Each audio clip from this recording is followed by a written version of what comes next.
গ্রামের মোড়ল উৎপলবাবু আজ সন্ধেবেলায় ইহলোক ত্যাগ করেছেন। বয়স হয়েছিল ঠিকই, কিন্তু এত আগে যাওয়ার কথা ছিল না ওনার। গ্রামের বাকি বুড়ো বুড়িরা বলছেন এত ভালো মানুষ নাকি গ্রামে কোনো মোড়ল কোনোদিনও ছিলেন না। ছেলে ছোকরাদের মনের দুঃখটা একটু অন্যরকম। মোড়ল হলে কি হবে, উৎপলবাবু ছিলেন ভীষণ ভালো একজন গল্প বলিয়ে, কচিকাচাদের খুব ভালোবাসতেন। গ্রামের যুবক ছেলেদের সাথে তার সখ্যতা ছিল ভীষণ রকম। ফটিক খগেনরা একটু বেশি ভালোবাসত তাদের এই মোড়ল খুড়োকে। দিনে এক বেলা অন্তত চায়ের দোকানে মোড়ল জেঠুর সাথে আড্ডা দিতে আসতো এই খগেনরা। হঠাৎ করেই তাদের প্রিয় মোড়ল জেঠুর চলে যাওয়াটা মেনে নিতে পারছে না তারা। নশ্বর আত্মা তো কখনই পৃথিবীর মায়া ত্যাগ করেছে, কিন্তু শরীরকে কি আর ফেলে রাখা যায়? ওদিকে গ্রামের বয়স্করা পরবর্তী মোড়ল কে হবেন সেই নিয়ে একটা আলোচনা চালিয়ে যাচ্ছেন। সবার মুখেই উৎপলবাবুর ছোট ভাই উৎসববাবুর নাম। উৎপলবাবুর দুই ছেলে একটু পরেই এসে পৌঁছবেন। উৎপলবাবুর ছোট ভাই উৎসববাবুকে খগেন বলল, উৎসব জেঠু, এইভাবে আর কতক্ষণ ফেলে রাখা যায়? মদন মোহন কদ্দূর আছেন বলো তো? ওরা তো বললে একটু পরেই এসে পড়বে। তাহলে আমরা বরং শ্মশানে নিয়ে যাই মোড়ল জেঠুকে, ওদের ওখানে আসতে বলুন, কেমন? বেশ বাবা, তাই হোক। কিছুক্ষণ পরেই খোল করতাল সহযোগে উৎপলবাবু চার কাঁধে জীবনের শেষ গন্তব্যে পাড়ি দিলেন। গ্রামের বেশিরভাগ লোকই উৎপলবাবুর শেষ যাত্রায় যোগদান করলেন। ঠিক যেমন গ্রামের যে কোনো মানুষের বিপদে আপদে ছুটে আসতেন উৎপলবাবু। শ্মশানের দিকে রাস্তায় কোনো আলো নেই, তাই সবাই টর্চ হাতে নিয়ে যাচ্ছেন। এমনিতেই এদিকটা শুনশান, তার ওপর কিঞ্চিত আলোটুকু না থাকায় গা ছমছম করে। শিয়ালও মাঝে মাঝে ঘুরঘুর করে আশপাশে, তাই হাতে একটা লাঠিও রয়েছে সকলের। ঠান্ডা বাতাসও ঘুরঘুর করছে। যেতে যেতে কাঞ্চনবাবু বললেন, এই শ্মশানের দিকটাই এখনো পর্যন্ত উন্নত হলো না গো। যেমন আধারে রাস্তা, তেমনই সংস্কারের অভাব। আরে কি সব আলতু ফালতু আলোচনা করেন বলুন তো আপনারা? আরে শ্মশান হলো গিয়ে পবিত্র স্থান, এখানে ভয় পাবেন কেন? আর আপনারা পুরুষ মানুষ হয়ে এসব ভূতেও বিশ্বাস করেন, আবার ভয়ও পান? হ্যাঁ। রঞ্জনবাবু কি একটা বলতে গিয়েও বলতে পারলেন না। হাঁটতে হাঁটতে শ্মশানে এসে পৌঁছলেন তারা। শুনশান শ্মশানের বাম দিকে একটা বড় জলা, জলার আশপাশে ঝোপঝাড়। ঝিঝি ডাকছে, কাছাকাছি বোধহয় কোথাও। ঠান্ডা বাতাসটা কেমন যেন ক্রমশ ধাক্কা দিয়ে যাচ্ছে। ডান দিকে একটা ছোট কুঁড়ে ঘর রয়েছে, সে ঘরেই থাকে শ্মশানের একমাত্র ডোম, শরৎ ও তার পরিবার। ঘরের দরজা খুলে বাইরে বেরিয়ে এলো শরৎ। দাড়িগো ভর্তি মুখ, চুল উস্কো খুস্কো, চোখ দুটো সামান্য লাল। কি ব্যাপার হে শরৎ, চোখ দুটো এমন লাল কেন? আগে জ্যাঠামশাই, এই চিতার কাঠ জোগাড় করে এসে ক্লান্ত হয়ে ঘুমিয়ে পড়েছিল, আপনাদের পায়ের আওয়াজে ঘুম ছুটে গেল। বটে, তা ছেলে বৌমা কই সব? ওর তো সব বাপের বাড়ির দিকে গিয়েছে। সে যাকে, ওদিকে ছেলে দুটো কখন যে আসবে কে জানে। পেছন থেকে কেমন জানি কারোর পায়ের আওয়াজ শোনা গেল। সবাই ঘুরে দেখল উৎপলবাবুর দুই ছেলে মদন আর মোহন এসে পড়েছে।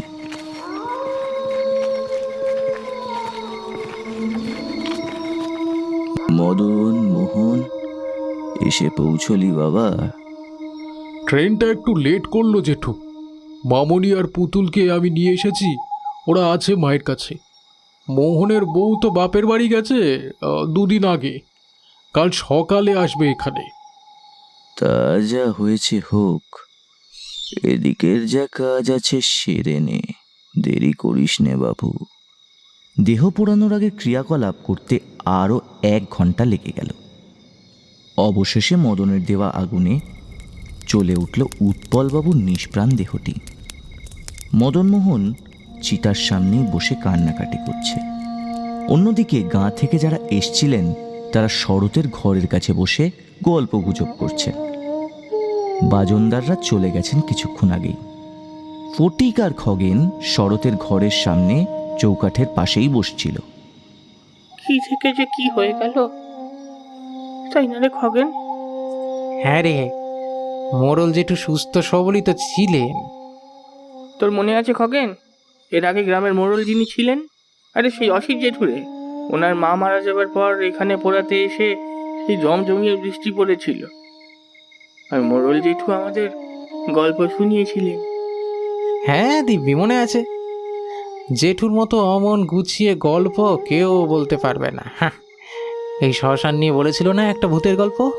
বাপ রে, সেও এক গল্প বটে। গল্প বানানোর দক্ষতা যেমন ছিল জেঠুর, তেমনি বলেও শোনাতেন ভালো।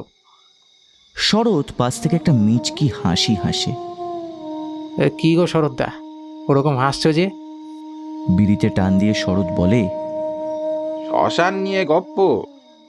হ্যাঁ, মোড়ল জেঠু শুনিয়েছিলেন তো, ওই শ্মশান নিয়ে বেশ একটা ভয়ের গল্প। তাহলে আমি তোমাদের একটা ঘটনা শোনাই। ঘটনা বলছি তার কারণ এই যে এটা সত্যি ঘটেছে, গাল গল্প নয়। সাধনবাবু আবার বলেন, এই শোনো বাবু শরৎ, এই ভুজুং ভাজুং গল্প শোনানোর আগে সবাই ওই রকমই বলে। এইসব গল্পই মনে মিছিমিছি ভয় ডেকে আনে, বুঝলে? আমি শোনাবো, বিশ্বাস অবিশ্বাস করবেন কিনা আপনার ব্যাপার, কিন্তু এ আমার ছোটবেলায় নিজের চোখে দেখা ঘটনা, তাই এই ঘটনাটা বলবো না। সবাই এবার শরতের দিকে মনোযোগ দিল। ঘটনা তাও 30 বছর আগে। তখন আমার বয়স কতই বা হবে, 12 কি 15। জন্ম থেকেই বাবাকে দেখতাম দিন রাত মরা পোড়াচ্ছে। মৃত্যুর ভয় তাই জন্ম থেকেই নাই। পাশের গ্রামে থাকতেন আমার বাবার এক বন্ধু নৃপেন হালদার, অবস্থা সম্পন্ন লোক। বাড়িতে 3টে গরু, 2টো ধানের গোলা ছিল। নৃপেন কাকার চাল চলনও বেশ ভালোই ছিল। এই নৃপেন কাকার স্ত্রী ছিলেন অপর্ণা হালদার। বেশিরভাগ সময় তিনি বাড়িতেই থাকতেন। হঠাৎ একদিন অপর্ণা কাকিমা মারা গেলেন।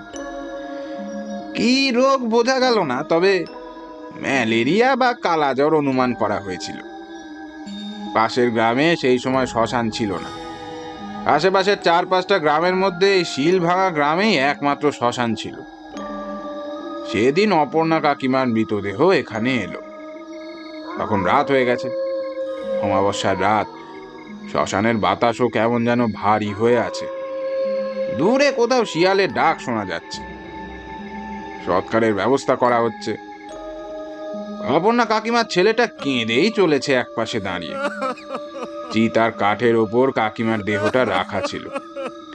এমন সময় টপ করে নিচে পড়ে গেল।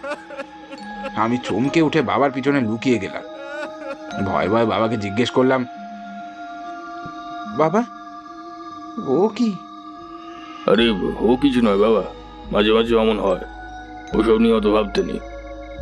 কাকা সহ আরো কয়েকজন মিলে মৃতদেহটা আবার চিতার সাজানো কাঠের ওপর তুলতে গেলেন। 4 জনে মৃতদেহটা সবে তুলে ধরেছেন, এমন সময় তাদের মধ্যে একজন আচমকা মৃতদেহটা ফেলে ভয় প্রায় ছিটকে পড়ল পিছনে। চিৎকার করে উঠল নৃপেন কাকা, এই শালা, তোর হুঁশ নেই? কি হয়েছে? হ্যাঁ? লোকটা ভয় কাঁপতে কাঁপতে বলে উঠল, দাদা গো, ওই যে ওইদিকে। লোকটার নির্দেশ নৃপেনের পিছনের ঝোপের দিকে। সবাই এবার ওদিকে তাকায়, কিন্তু কিছুই তো নেই। এই কি দেখলি ওদিকে? কি দেখলি বল? বাবা চিৎকার করে ওঠেন, দাদা, ওইখানে 2টো লাল চোখ দেখলাম, ফাটার মতন জ্বলছে, চোখে যেন গনগনে আগুন জ্বলছে।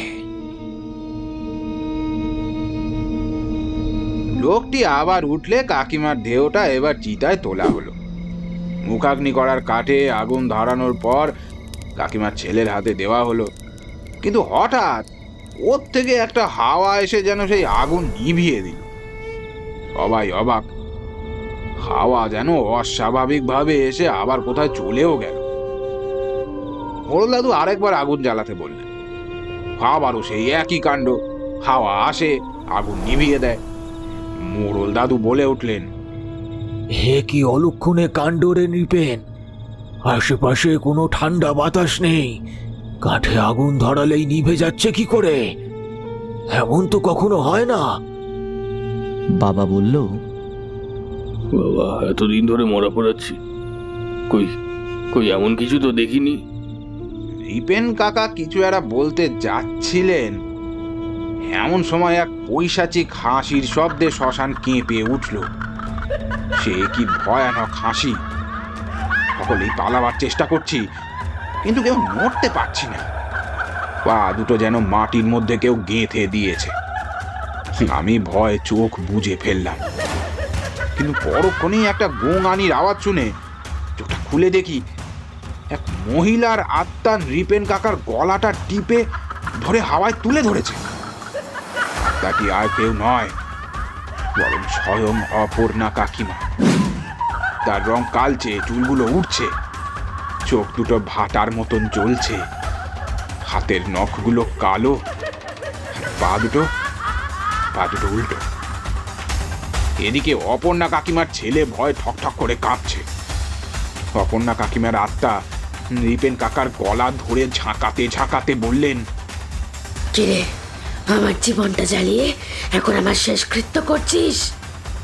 মায়ের গলা চিনে অপর্ণা কাকিমার ছেলেটা এবার স্থির হয়ে গেল।